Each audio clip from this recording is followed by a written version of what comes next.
Bom dia, ainda deve ter gente chegando, mas vamos começar pontualmente. Então, daremos início à segunda reunião ordinária do Grupo de Trabalho do Plano de Prevenção às Chuvas, GTPPC 2026-2027. Compõe a mesa o secretário executivo de Mudanças Climáticas e o inspetor Edson Bispo, representando o CONDEC. Eu informo que essa reunião está sendo gravada e transmitida ao vivo pelo YouTube da Seclima, e eu preciso que todos preencham a lista de presença que está lá fora, ou no início ou ao final da reunião. Então, passo agora ao secretário Renato Nalini para a abertura da nossa reunião. Bom dia a todos, obrigado pela presença. Eu tenho ficado bem assustado, embora o Hassam me diga que não há motivo. Todo dia tem uma página nos maiores jornais falando que o El Niño desse ano vai ser violento, né? E 82% de tendência de que ele seja o mais forte dos últimos 150 anos. Então, isso deve fazer com que nós fiquemos de sobreaviso e pensemos o que é que a gente pode fazer, porque as coisas, independentemente de El Niño, né, São Paulo, que já foi da garoa, hoje é São Paulo das tempestades, dos vendavais, e o Instituto de Estudos Avançados avisou há um mês atrás que nós vamos ter ciclone, né? Então, vamos ficar preparados e pensar o que a gente pode fazer para não perder vidas, né? Prejuízos materiais acontecerão, e isso é algo que resulta de uma ocupação insensata, né, de São Paulo. Não precisaríamos ter quase 13 milhões de pessoas amontoadas, né? Não falta terra, não falta território no Brasil, mas se você considerar a região metropolitana de São Paulo, metade da população do estado está aqui, 22 milhões de pessoas. Então, é evidente que essa concentração é um fator de risco permanente, né? A ocupação de áreas que não deveriam ser ocupadas, os aclives, os declives, os córregos enterrados, que chega uma hora eles querem sair, né? Então, vamos ver o que a gente pode fazer. Corrigir 472 anos de erros numa gestão é humanamente impossível, mas vamos fazer o que for possível, tá? Obrigado pela presença de todos. Obrigada, secretário. Convido agora o inspetor Edson Bispo para a apresentação do balanço das ações da Coordenação Operacional SMSU CONDEC, período de 9 de maio de 26 até 16 de julho de 26.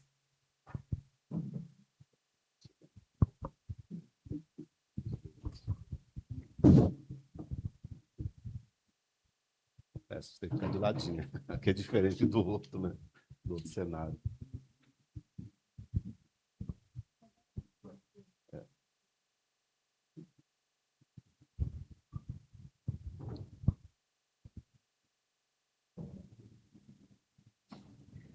Tem pressa, não.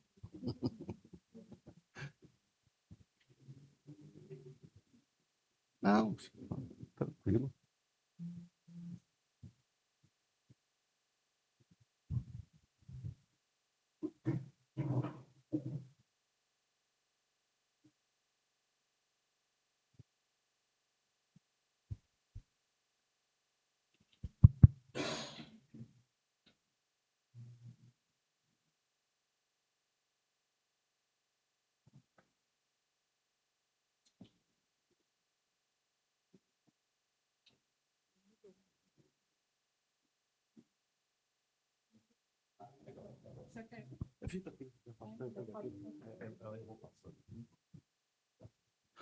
Bom dia a todos, bom dia, secretário.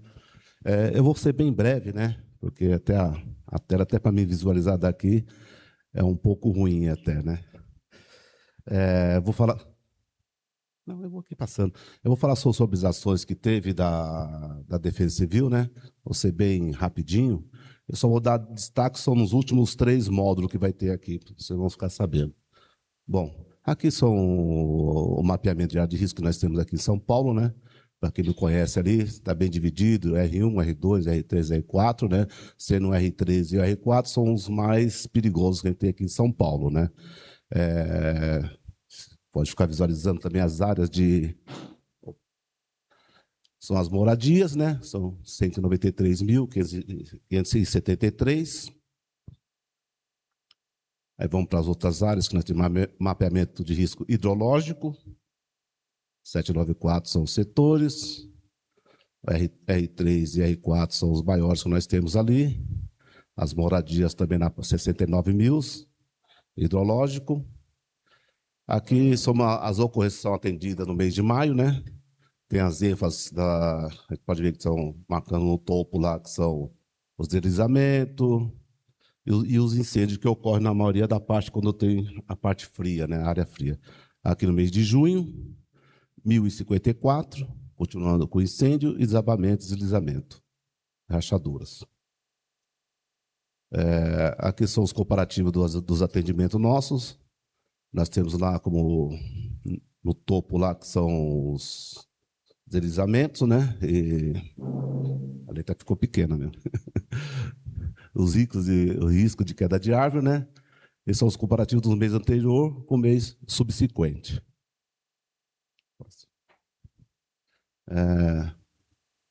As ocorrências atendidas, né?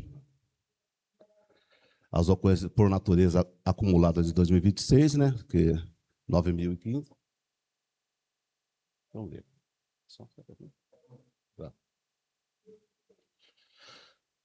Nós temos aqui os grandes destaques das ocorrências que ocorreram nos meses aí. Essa aqui sobre a explosão que ocorreu na área lá do Jaguaré. Todos têm conhecimento, né? O que ocorreu, o tanto de casas, de moradias que foram atingidas. E até hoje tem pessoas ainda que estão procurando as moradias, se adequar conforme a legislação pede que ocorra.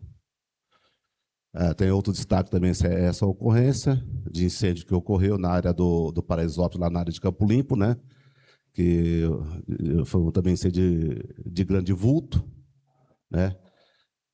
Onde você pode ver que a Defesa Civil, quando ocorre explosão ou incêndio, ela é um sistema. Então, todo mundo fica integrado no apoio. Então, várias secretarias entram no apoio. Então, a Defesa Estadual, a Casa Civil, o Estado em si, Polícia Militar, a Guarda Civil, o Bombeiro. Então, é um sistema. Então, todo mundo apoia naquela missão de atender a comunidade e a população. Aqui, sobre a palestra que a gente fez aqui, nós fomos convidados para fazer uma palestra fora do município. Foi em Jundiaí, no qual tive a apresentação. O nosso pessoal aí de porte foi fazer a apresentação sobre a Defesa Civil do município. Aqui são as ocorrências de baixa temperatura que ocorreram, né? As abordagens, os cobertores distribuídos e os encaminhamentos. Aqui foi a gente ganhou uma doação de cobertor, qual que foi entregue em 2 aldeias indígenas, quer dizer, duas regiões. Na região oeste, que foi lá de Pirituba, né? Qual está as fotos aí, o nosso pessoal fazendo a entrega de cobertores, de mantas, né? E também em Parelheiros, também houve essa entrega lá também de manta para as equipes indígenas lá. O destaque também que eu também quero pôr também é sobre o simulado que ocorreu esse início do mês de junho e julho, que foi na área lá de São Mateus. São Mateus não, São Mateus, isso. Parque das Flores. É um simulado que a gente faz todo ano, a gente tem que fazer, tem como obrigação a Defesa Civil fazer 2 simulados por ano. Então, a gente faz um simulado de mesa, que é esse primeiro, e depois o simulado de campo, qual a gente reúne toda a comunidade local dessa região para aprender a área de risco, como sair das situações caso ocorra. São os treinamentos que a gente faz, né? Com a comunidade, todo mundo, né? Qual envolveu o subprefeito, o prefeito de São Paulo, ali do lado também dele está o chefe Rodrigues, que é o coordenador, e algumas fotos das ações que ocorreram.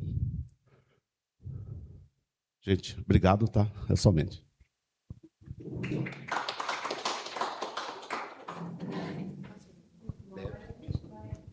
Eu vou fazer uma pergunta rapidinho para o inspetor. Sobre as áreas de risco, vocês têm um plano de contingência para cada uma?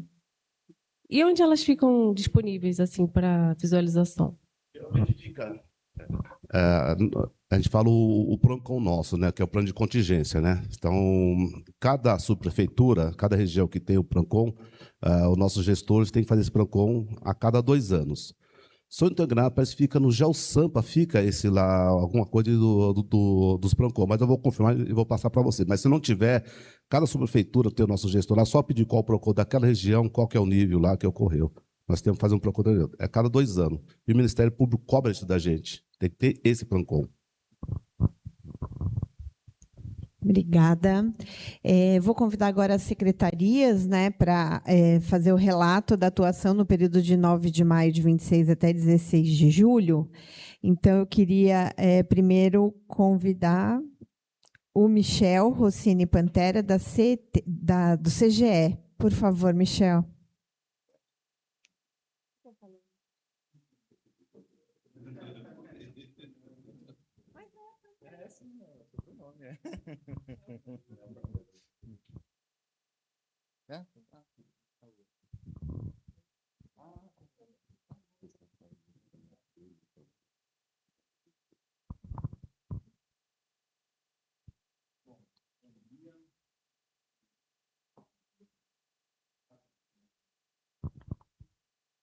Alô?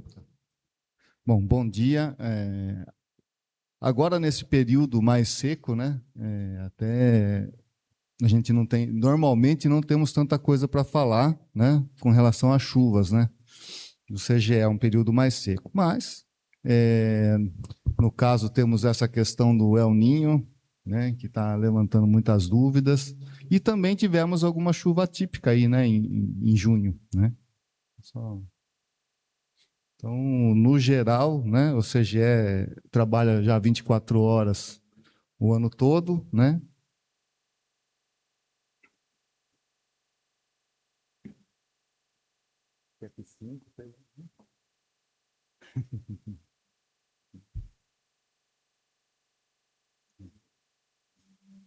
Bom, e então a gente teve uma chuva um pouquinho atípica, né? Depois de muitos meses, a gente vinha vários anos já com chuvas abaixo da média, né?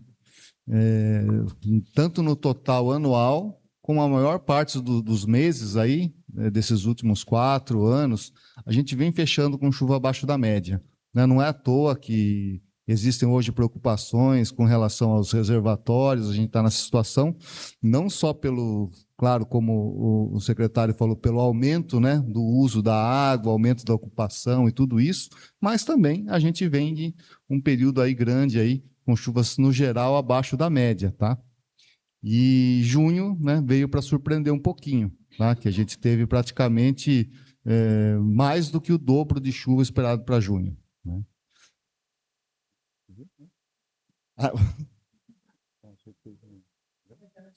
Não. Tinha que, acho que é por o F5, acho.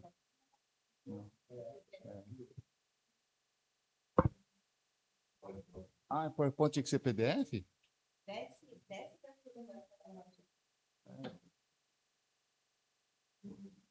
Deixa eu ver se... Isso. Então, mostrando aí, né, gente, que apesar dos meses aí de janeiro, fevereiro sendo os mais chuvosos, a gente vem também esse ano novamente com chuvas abaixo da média ou próximo da média, tá? E aí vem junho, né? Junho a gente teve bastante chuva, como eu falei, mais do que o dobro do esperado, né? Pode ser mais um? Esse foi maio. Essa é interessante essa imagem, né, que a gente tem as chuvas, a distribuição no município, onde choveu mais, onde choveu menos, mas, no geral, maio teve chuvas em torno da média, né? Apenas no extremo sul ali que a gente teve chuva um pouco mais, volumes um pouco maiores, mas, no geral, tranquilo, né? Aí, só para a gente ver junho, né? Então, junho, sim, a gente vê que ficou acima da média em todo o município, né? Bem acima, regiões aí com 100 milímetros além, né, dos 48 já esperados, né? Então, a gente teve anomalias positivas aí muito intensas e, principalmente, as chuvas se concentraram Agora eu não vou ver o dia ali, mas ficou meio pequenininho, né? Mas é dia 23, então choveu praticamente o dia todo. A gente costuma chamar de efeito Nazário, né? Que o Nazário que estava no plantão, né? Acontece. E aí, atipicamente, tivemos os alagamentos, né? Formação de alagamentos, inclusive, que não é comum para essa época do ano, tá?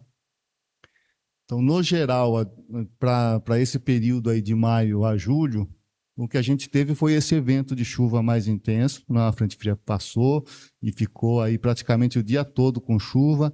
Não foi um temporal? Não foi, mas a gente teve bastante chuva, um volume grande de chuva, e também durante todo o dia praticamente choveu. Então, foi um evento, vamos dizer assim, atípico para o mês. E a gente vê que só nesse dia choveu mais do que o esperado para todo o mês, né? Só para a gente ter uma ideia, tá?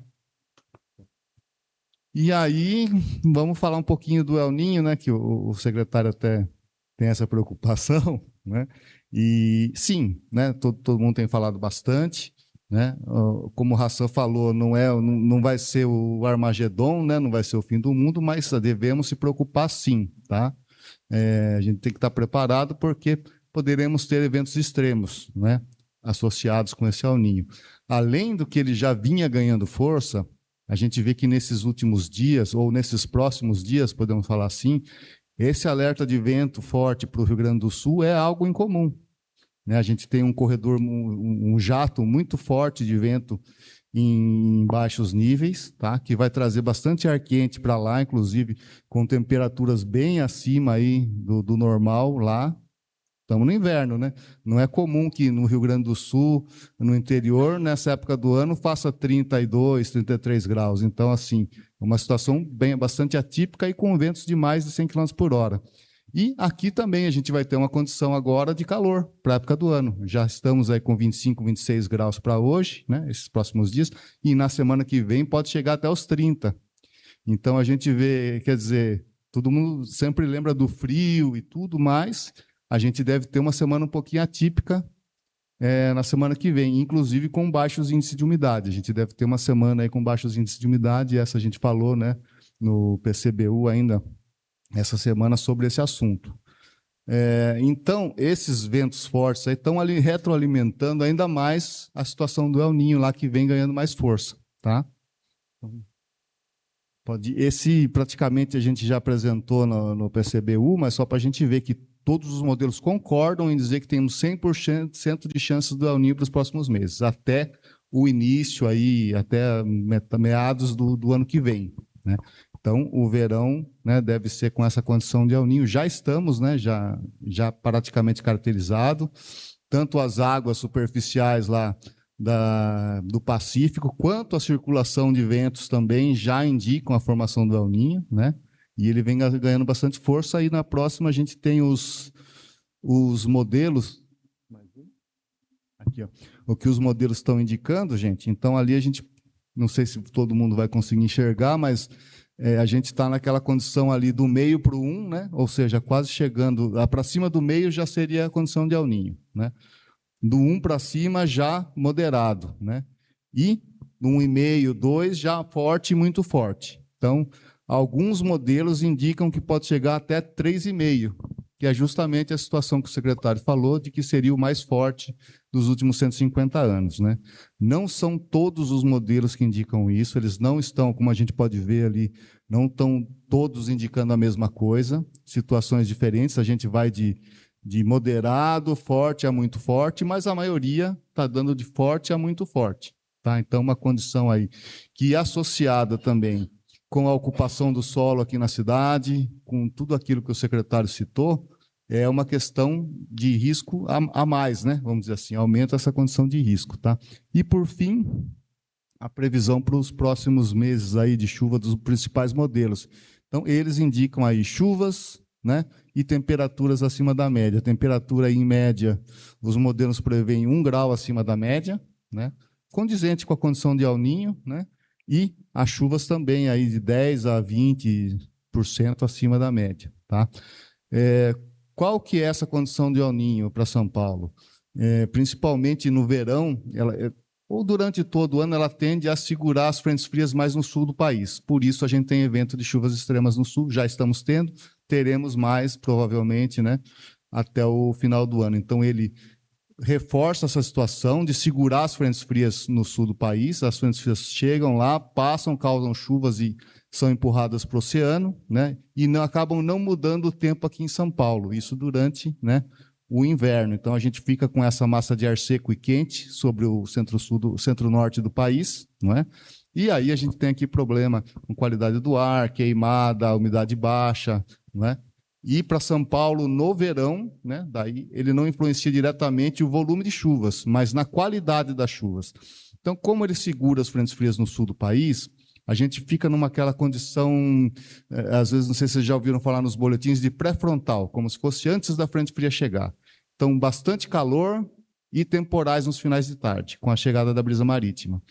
Então, em vez de ficar, às vezes, essas chuvas que ficam uma semana chovendo, manso, ou às vezes forte, vão variando de intensidade, não. Ela tende a ter todos os dias, né, seguidos, temporais, todos os finais de tarde. Então, uma condição acaba não influenciando no final, no volume total do mês, né, mas acaba, a qualidade da chuva é uma chuva. As duas são complicadas, né? Essa que chove vários dias seguidos na questão dos deslizamentos, e essa outra com temporais todos os finais de tarde, que podemos ter alagamentos generalizados nos finais, quase todo dia, vamos dizer assim. Então, é para isso que a gente deve se preparar. Resumindo, não é, como vou dizer, um motivo para pânico, não é? Mas sim, existe uma preocupação que deve ser levada em conta.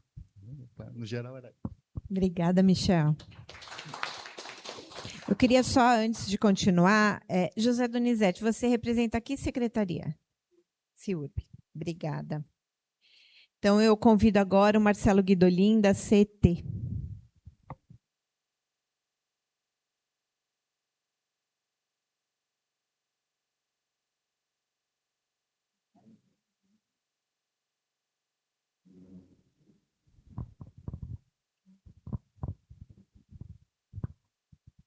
Alô? Bom dia a todos, bom dia, secretário. Há algum tempo a gente não se reencontrava devido à sua agenda, né?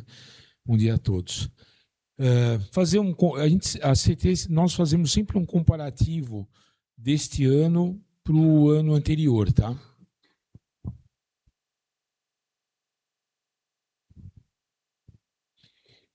Vocês podem ver que o número de árvores caídas nesse mesmo período para o período do ano passado ocorreu um decréscimo de 2%. Tá? O de solapamentos também ocorreu um decréscimo de 8%. Agora, vocês podem, como o próprio Michel falou, em junho foi um mês atípico, né? E choveu bastante nesse mês. E nós tivemos um acréscimo, por incrível que pareça, porém, se você ver os números, não são números muito grandes, mas houve um acréscimo em relação ao ano passado de 725%. Nesse mesmo período do ano passado, os alagamentos totais na cidade foram de 4. Devido a esse mês de junho e devido às chuvas, já houve um acréscimo aí para 33. Nos alagamentos intransitáveis, né, que esse que a gente tem mais preocupação devido ao trânsito, houve um decréscimo de 27%. Então, alagamentos que não foram tão preocupantes, houve um acréscimo, que é a soma total, tanto dos transitáveis como os intransitáveis, mas nos intransitáveis, que é o que nós da CT mais nos preocupamos, houve um decréscimo de 27%.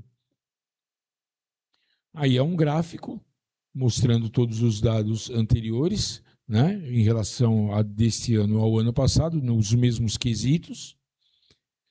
Aqui foram os 10 locais da cidade onde ocorreram o maior número de ocorrências de alagamento. Em janeiro, houve na Jules Rimet, também no mesmo período na Avenida Jules Rimet, seguido da Santos Dumont, Alcântara Machado, Rua Bresser, Santo Amaro, Doutora Ruth Cardoso, Avenida Celso Garcia, 23 de Maio e Ayrton Petrini. Foi esses os dados aí do período desse ano de maio até julho. Obrigado a todos. Obrigada. Eu pergunto se o José Donizete tem alguma apresentação?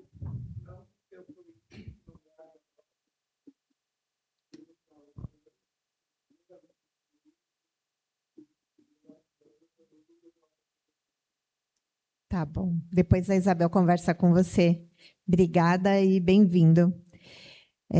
A Cristiane Leonora da Conceição, representando a Coordenação de Pronto Atendimento Social da Secretaria Municipal de Assistência e Desenvolvimento Social? Não? Magali, Secretaria de Saúde? Mas você vai fazer o depois? Tá bom. Então, Cláudio Henrique da Silva? Não? Representando a SP Regula, está aqui o Luiz Felipe e o Tiago. Tem apresentação? Fernanda Batista Alves, da Secretaria de Direitos Humanos? Não. E a Thaís Hayashi Alves, Secretaria da Pessoa com Deficiência. Então, vamos para o próximo ponto da pauta. Eu convido, então, a Magali Antônia Batista, da Secretaria Municipal de Saúde, para a apresentação do Plano de Contingência de Desastres Hidrológicos Vigidesastres. Bom dia a todos.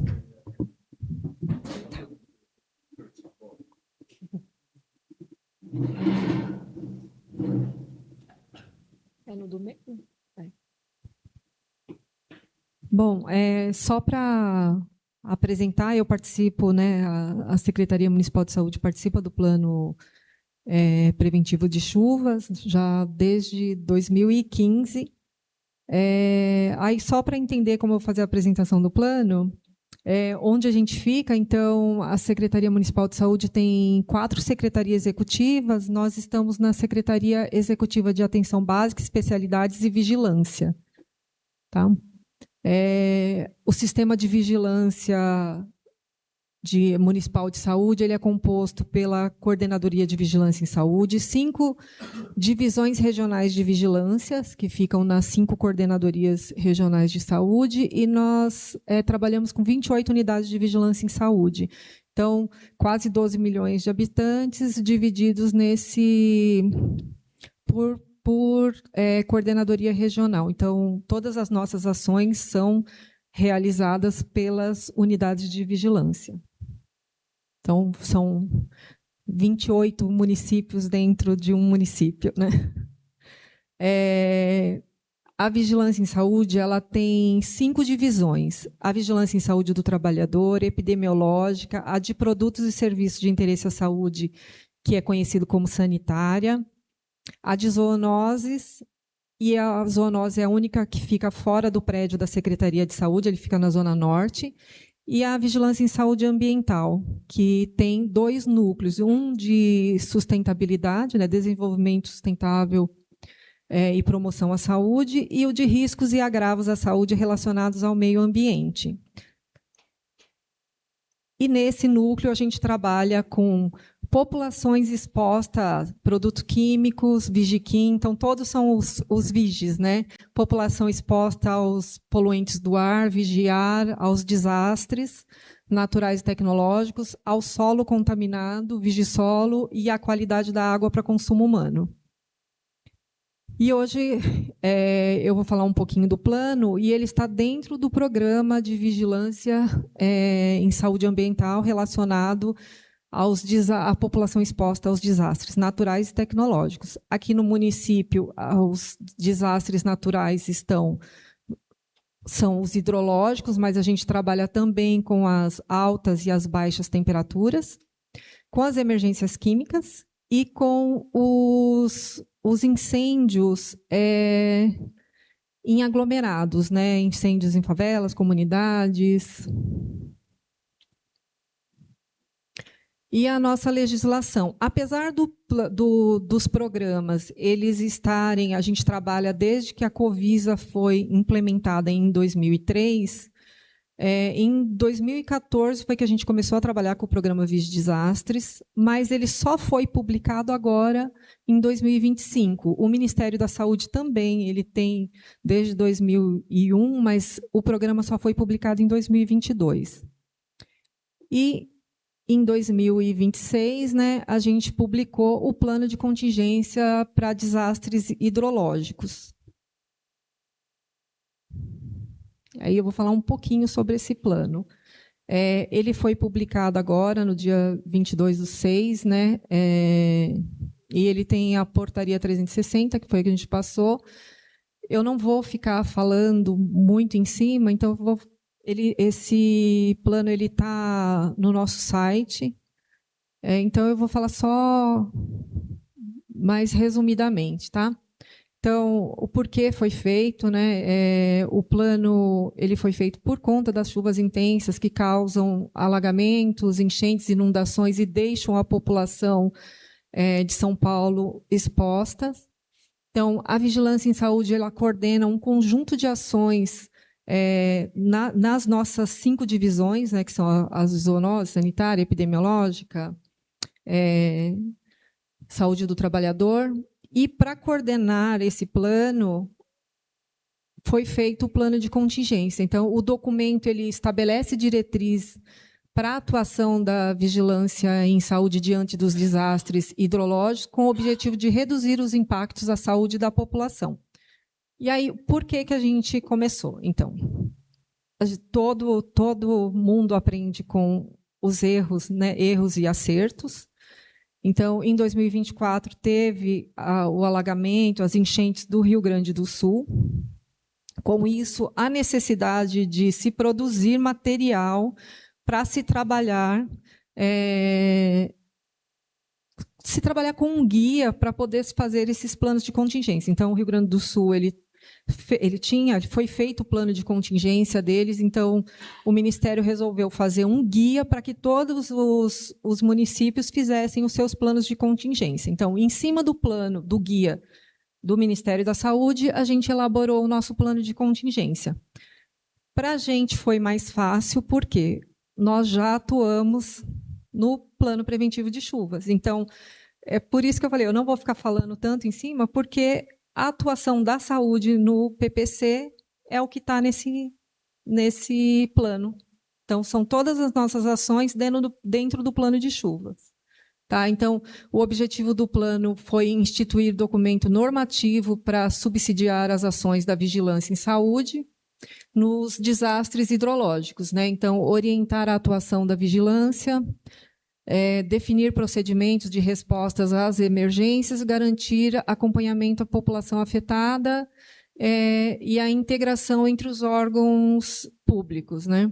E aí os tipos de desastres hidrológicos, inundação, alagamento, enxurradas e as enchentes.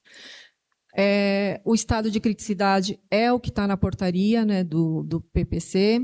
Então, o estado de observação, atenção, alerta e o alerta máximo. O plano preventivo de chuvas, a nossa participação, então, as secretarias participantes, a legislação e o nosso objetivo, que é a coordenação, articulação, integração das ações da vigilância em saúde no contexto do PPC, fortalecer e articular com os outros setores da própria SMS, além de representar a SMS no PPC, né? E a elaboração e a atualização de material para divulgação, tanto para a população quanto para os técnicos que atuam, né, no plano. Então, a nossa estrutura de atuação está a partir das ações de respostas organizadas de acordo com os estágios operacionais.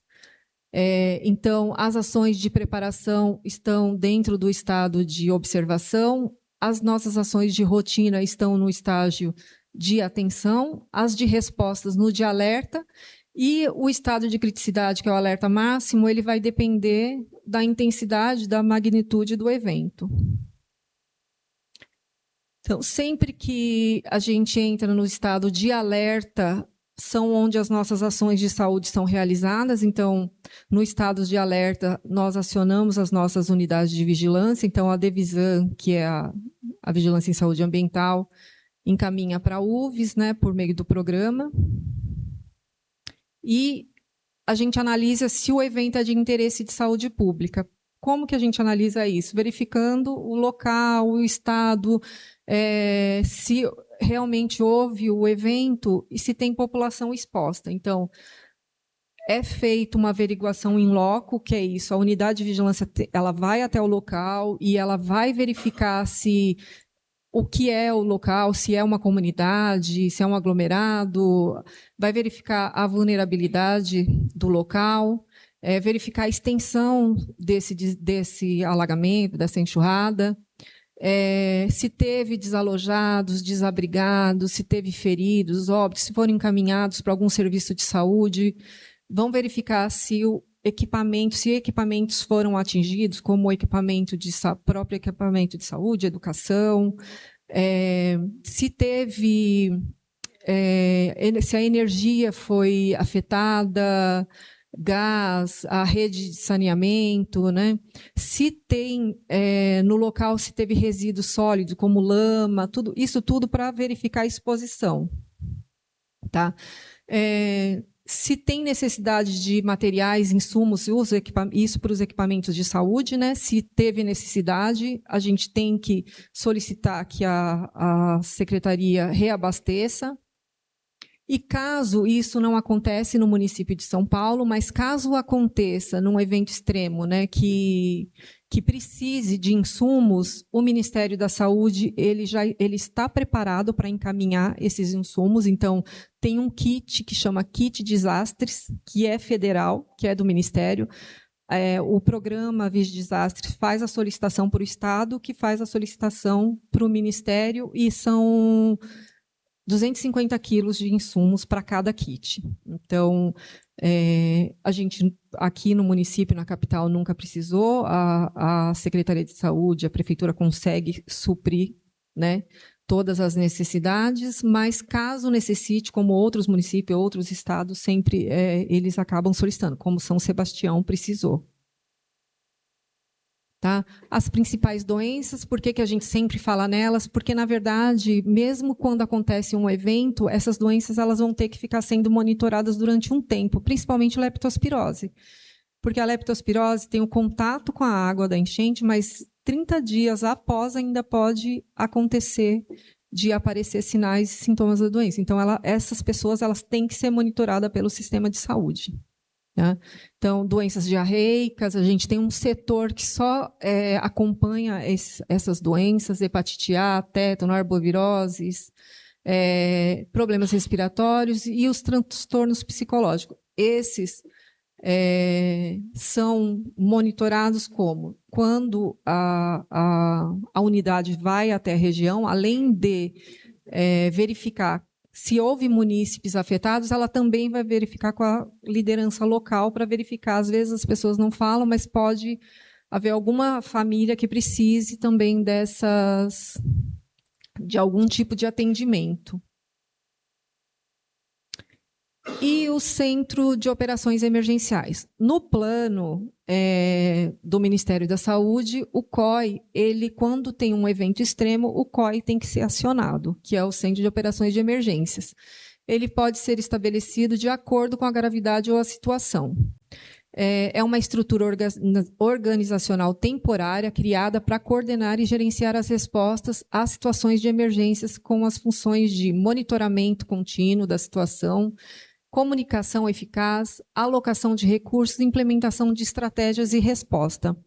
No caso do Rio Grande do Sul, o COI foi aberto e foi coordenado pelo Ministério da Saúde.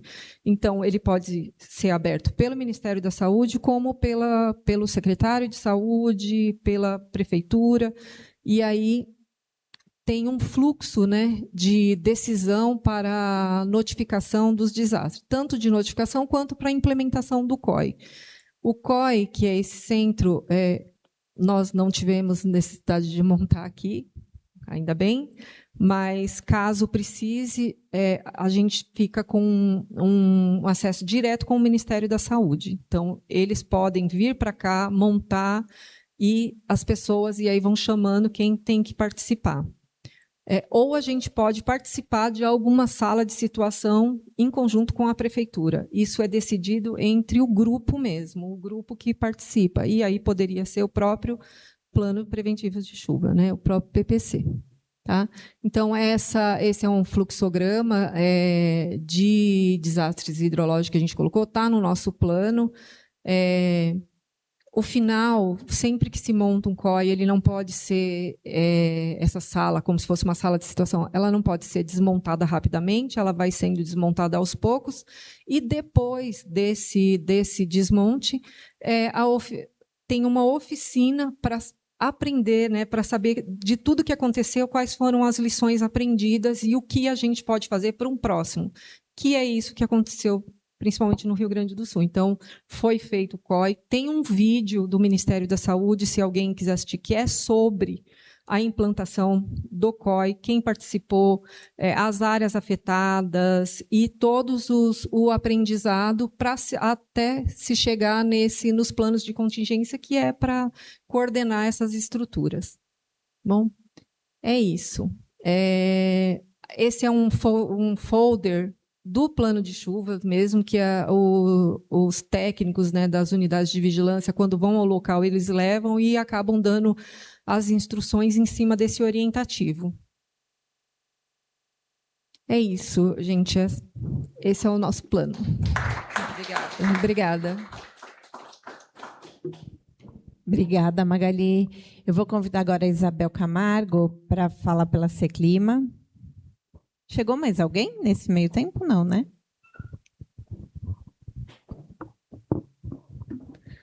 Bom dia, eu queria só passar uns informes, porque no mês que vem, no dia 10 de agosto, a gente tem o prazo para entrega dos planos de ação.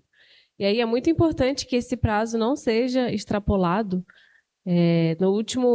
Na última entrega do relatório, teve algumas pastas que extrapolaram esse prazo, e aí a gente queria pedir que isso não aconteça na entrega do plano de ação, porque é muito importante que o plano já esteja publicado antes do início da fase de execução do PPC, que é no dia 1º de setembro, que vai coincidir, inclusive, com o início da fase mais complicada do El Niño, que ele vai ser mais complicado entre os meses de setembro e dezembro. Então, eu queria solicitar esse favor de que os planos sejam entregues até o dia 10 de agosto. A gente já enviou um SEI para todas as pastas, então quem aqui é membro do grupo e ainda não recebeu, cobrem aí os seus superiores e hierárquicos para que esse processo chegue a vocês o mais rápido possível. A gente já recebeu o plano da Secretaria Municipal de Saúde e da Secretaria Municipal de Educação. Então, ainda estão pendentes outras 13 pastas da entrega desse plano. É muito importante que as pastas que têm ações de zeladoria façam um plano bem robusto, porque a gente vai ser bastante cobrado sobre o que a Prefeitura fez para mitigar os efeitos do El Niño forte. Desde o dia 12 de junho até a data de hoje, a gente já recebeu mais 2 solicitações de imprensa perguntando se a gente está fazendo um plano de mitigação específico para o El Niño, ou então como a gente está se preparando para esse evento. Então, é muito importante que a gente tenha dados para subsidiar as nossas respostas para a imprensa, porque vocês devem ver que isso tem sido muito comentado. Então, essa a ressalva que eu queria falar e o pedido também que os planos não tenham atrasos nesse ano. É só isso mesmo. Obrigada. A gente tem cobrança da imprensa e cobrança dos vereadores, né? Cada dia chega um 6 de algum vereador cobrando também. Eu passo, então, agora ao secretário Renato Nalini para as considerações finais. Então, nós vimos aí que São Paulo está preparada, né? Principalmente a questão da saúde. As mudanças climáticas, elas têm uma palavra que é muito utilizada aí, é a transversalidade, né? Implica em tudo. Implica na saúde, implica na economia, implica na produtividade, implica todos os setores, tudo aquilo que nós vivenciamos na rotina, tudo fica afetado em virtude do aquecimento global causado pela emissão exagerada de gases do efeito estufa, né, que desequilibram o clima deixam o clima com uma dose de surpresa, né, de inesperado. O que se espera para inverno não acontece exatamente assim, o verão desorganizado. Então, não é fácil a gente prever o que possa acontecer, né? Voltando àquela ocupação irracional desse território, né? E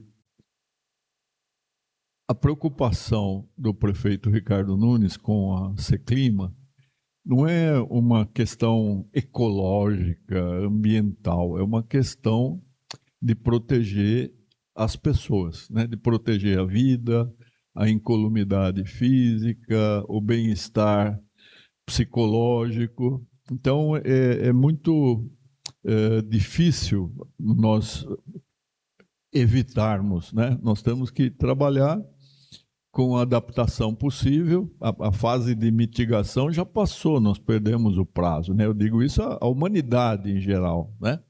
Que poderia ter evitado essas consequências.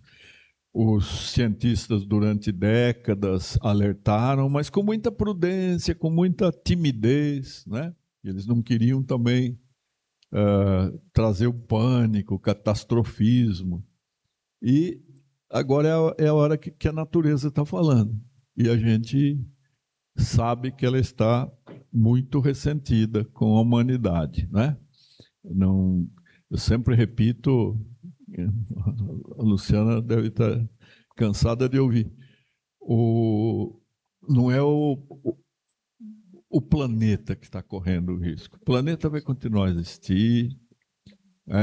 Nós não estamos numa situação de termos um planeta enorme, dos maiores, do infinito, do cosmos. Não, é uma bolinha frágil que está ficando coberta de lixo, né? Porque nós consumimos demais, nós desperdiçamos demais e nós não sabemos descartar adequadamente aquilo que nós desperdiçamos. E a continuar nessa insensatez planetária, porque nós tivemos um recuo muito evidente nas políticas que nós chamávamos uma década, 2 décadas atrás, de ESG, né? Cuidar simultaneamente do ambiente, redução da desigualdade social e de governança, que significa, no poder público, uma gestão inteligente dos recursos. Isso, houve um retrocesso, houve um recuo. Então, hoje ainda há muito ceticismo, quem não acredita, e há o que é pior do que o ceticismo, que é o negacionismo. Não está acontecendo nada, né? Isso tudo são ciclos existenciais. A Terra está falando que não. E quem corre o risco é a humanidade, né? Nós temos de tentar fazer o que for possível para adaptar a cidade insensata às ocorrências que falam, não é desastre natural, não. É desastre provocado. Não vão culpar São Pedro de chuva, nem o etéreo, não. São nós é que causamos, né? E agora nós temos que fazer aquilo que for possível. É muito bom ver que as secretarias estão atuantes, não é? E o foco é proteger vidas, né? Por tabela, nós vamos continuar plantando árvores, que é a melhor fórmula de reduzir a temperatura, de reequilibrar o clima, né? Então, muito obrigado a todos e vamos continuar. Quem tiver ideia, proposta, isso como está acontecendo no mundo inteiro, às vezes há práticas simples, singelas, em algum lugar do mundo, que pode ser aplicado aqui com adaptação. O que nós não podemos é dizer que não estávamos esperando, né? A Terra já falou, não vai dizer que eu não avisei, ela está avisando. Então, agora é nós que temos que entender o recado. Muito obrigado a todos.